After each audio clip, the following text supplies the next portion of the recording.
आज हम पढ़ने वाले हैं फिजियोलॉजी ऑफ लीवर।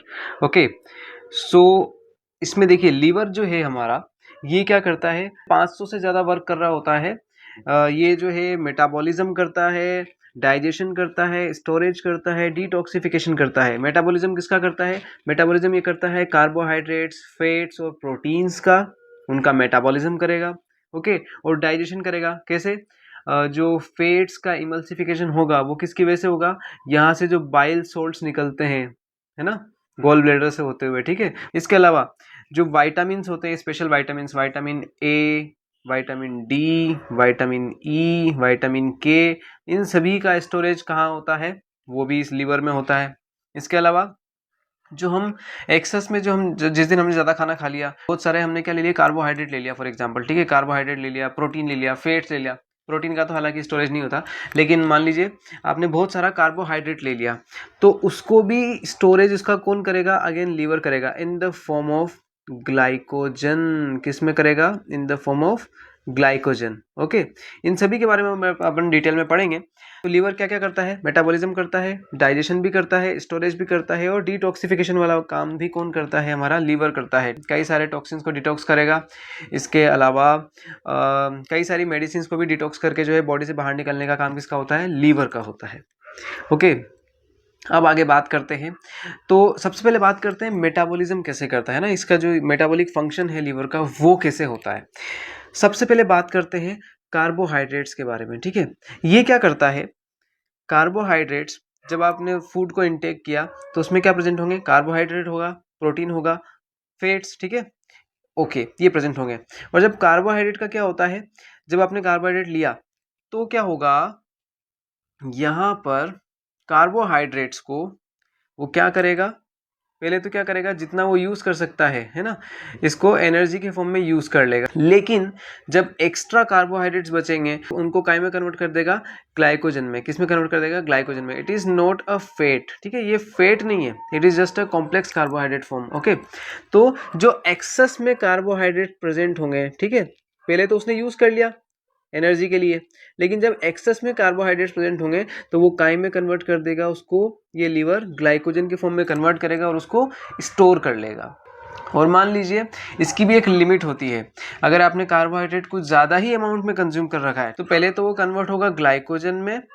ठीक है, और जब ग्लाइकोजन का स्टोरेज फुल हो जाएगा अप्रोक्स 2000 कैलोरीज तक, वो क्या करता है? ग्लाइकोजन के फॉर्म में स्टोर करके रखता है 2000 कैलोरीज तक। उसके बाद भी अगर आपने क्या लिया, और भी ज्यादा कार्बोहाइड्रेट लिया है, तो वो फिर उसको काय में कन्वर्ट करेगा? In the form of fats, in the form of triglycerides. और यहाँ पर एक नोट पॉइंट ध्यान रखिएगा, जिसमें अक्सर ज्यादातर बच्चे गड़बड़ करते हैं, वो क्या? वो ग्लाइकोजन को ही फैट समझ लेते हैं। Glycogen is a complex carbohydrate form, it is not a fat, यह कोई फैट नहीं है। तो ये तो हो गया कार्बोहाइड्रेट का मेटाबॉलिज्म।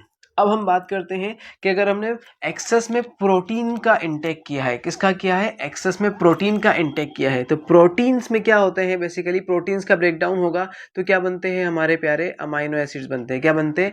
Amino acids. ये अमाइनो एसिड्स, इन अमाइनो एसिड्स का भी क्या होगा लीवर में? अगेन क्या होगा? मेटाबॉलिज्म होगा। क्या होगा? देखिए ये जो अमाइनो एसिड्स होते हैं ना, ये स्टोर नहीं होते, it can not be stored. ठीक है, अमाइनो एसिड्स को स्टोर नहीं किया जाता, तो इनका क्या होता है? It is these are building blocks. ये होते हैं क्या? बेसिकली बिल्डिंग ब्लॉक्स होते हैं एक तरह के। बॉडी को क्या करते हैं? बॉडी के लिए क्या काम करते हैं? एक तरह का बिल्डिंग ब्लॉक का काम करते हैं। तो इनका क्या होगा? यूज हो जाएगा टिश्यू रिपेयर में, एंजाइम फॉर्मेशन में। और जो रिमेनिंग अमाइनो एसिड्स होते हैं उनको हम स्टोर तो नहीं कर सकते, हमारा लीवर स्टोर नहीं कर सकता, तो क्या करता है? Then liver does deamination of amino acids. वो क्या करता है? अमाइनो एसिड का डीएमिनेशन करता है। डीएमिनेशन मतलब क्या हुआ? ये क्या करता है? देखिए अमाइनो एसिड्स में क्या प्रेजेंट होता है? नाइट्रोजन प्रेजेंट होता है, ये हमें पता है। अमाइनो एसिड में क्या होता है? नाइट्रोजन। अब ये नाइट्रोजन जो प्रेजेंट होता है, तो ये क्या करता है? उस नाइट्रोजन को निकालने के लिए क्या करता है? जब वो इसमें से एक नाइट्रोजन निकालता है ना, इन अमाइनो एसिड में से, तो वो नाइट्रोजन मिलके क्या बनाता है? हाइड्रोजन से मिलके अमोनिया। देन लीवर कन्वर्ट्स दी अमोनिया इनटू यूरिया। अब देखिए भाई साहब, ये जो अमोनिया है ना, इट इज हाईली टॉक्सिक। ये कैसी है? एक तरह की हाईली टॉक्सिक है। और हाईली टॉक्सिक है तो इसको काय में कन्वर्ट करना होगा हमें? लेस टॉक्सिक में, वरना ये हमारी बॉडी को डैमेज कर देगा। तो ये काम भी कौन करता है? हमारा प्यारा लीवर। कौन करता है? लीवर। लीवर क्या करता है? इस हाईली टॉक्सिक अमोनिया को काई में कन्वर्ट कर देता है, यूरिया में कन्वर्ट कर देता है, जो कि कैसा होता है? लेस टॉक्सिक होता है। Then urea is excreted out by the kidneys, और फिर यूरिया जो है वो एक्सक्रीट आउट हो जाता है। तो उस रिमेनिंग पार्ट का क्या होता है? अमोनिया तो ठीक है, यूरिया के फॉर्म में बाहर निकल जाएगा बाद में, है ना, किडनी बाहर निकाल देगी। ये जो रिमेनिंग पार्ट बचा है ना, अमाइनो एसिड का जो रिमेनिंग पार्ट बचा है विदाउट नाइट्रोजन वाला, वो जो है अब उसको कन्वर्ट कर देता है लीवर, किसमें? ग्लूकोज में। And this process is called gluconeogenesis. This process is called क्या? ग्लूकोनियोजेनेसिस। अब देखिए, जो ग्लूकोज बना, या तो वो इसको यूज कर लेगा एनर्जी के लिए, इस ग्लूकोज का यूज कर लेगा, या फिर बॉडी क्या करेगी? ये इसको कन्वर्ट कर देगी ग्लाइकोजन में। ठीक है, अगर रिक्वायरमेंट है एनर्जी की, तब तो ग्लूकोज क्या हो जाएगा? बर्न हो जाएगा और यूज हो जाएगा। लेकिन अगर रिक्वायरमेंट नहीं है ज्यादा एनर्जी की, तो क्या होगा? और ग्लूकोज जो है वो एक्सेस में बन गया, तो वो फाइनली किस में एब्जॉर्ब हो जाएगा? इन द फॉर्म ऑफ ग्लाइकोजन में कन्वर्ट होगा, और लीवर में ही जाकर के क्या होगा? स्टोर होगा, लीवर में, और जो हमारी मसल टिश्यू है ना, मसल्स में। और अगर ग्लाइकोजन का भी लेवल फुलफिल हो गया, ग्लाइकोजन अप्रोक्स कितना हो जाता है? 2000 कैलोरी तक ये इसका स्टोरेज हो सकता है ना, इन द फॉर्म ऑफ ग्लाइकोजन। उसके बाद भी अगर ग्लूकोज बचा हुआ है, तो वो फिर काइम में कन्वर्ट हो जाएगा इन द फॉर्म ऑफ फैट, है ना, ट्राइग्लिसराइड्स के फॉर्म में क्या हो जाता है? वो स्टोर हो जाता है। ठीक है, तो ये होता है पूरा प्रोसेस किसका? मेटाबॉलिज्म ऑफ प्रोटीन का। And what about fats? ये जो फैट्स बन रहे हैं ना, है ना, ग्लूकोज से जो फैट बन रहा है, अच्छा, एक प्रोसेस होती है जिसको हम बोलते हैं लाइपोजेनेसिस। इसको समझना बहुत जरूरी है इसके लिए। देखिए, जो एक्सेस ग्लूकोज या फिर जो अमाइनो एसिड्स आप लेते हैं, या फिर मान लीजिए आपने फैट्स भी लिए, है ना, वो फाइनली कन्वर्ट होंगे किसमें? फैटी एसिड्स में। और फिर वो फैटी एसिड्स में कन्वर्ट हो जाते हैं ट्राइग्लिसराइड्स में, और ट्राइग्लिसराइड्स में कन्वर्ट होकर के क्या हो जाते हैं? स्टोर हो जाते हैं। And this process is called lipogenesis. Lipogenesis में क्या होता है कि जो एक्सेस में ग्लूकोज है, अमाइनो एसिड्स है, इवन फैट्स है, वो फाइनली कन्वर्ट हो जाएंगे एट द एंड ट्राइग्लिसराइड्स में, और स्टोर हो जाएंगे बॉडी में। This process is called lipogenesis. अच्छा, सबसे काम का पॉइंट, ये जो फैट बना अब, ठीक है, ये फैट स्टोर कहाँ होगा? ये फैट स्टोर होता है एडिपोज टिश्यूज में। कहाँ स्टोर होता है? एडिपोज टिश्यूज में। ओके, ये एक डिफरेंस है, क्योंकि जो हमारा ग्लाइकोजन स्टोर होता है, जो ग्लाइकोजन बना है ना एक्सेस ग्लूकोज से, ये तो स्टोर होगा लीवर में, ठीक है, या फिर मसल्स में। कहाँ पर? मसल्स में। लेकिन ये जो फैट्स बनते हैं, है ना, ये जो फैट बना, ये फैट काय में स्टोर होगा? एडिपोज टिश्यूज में।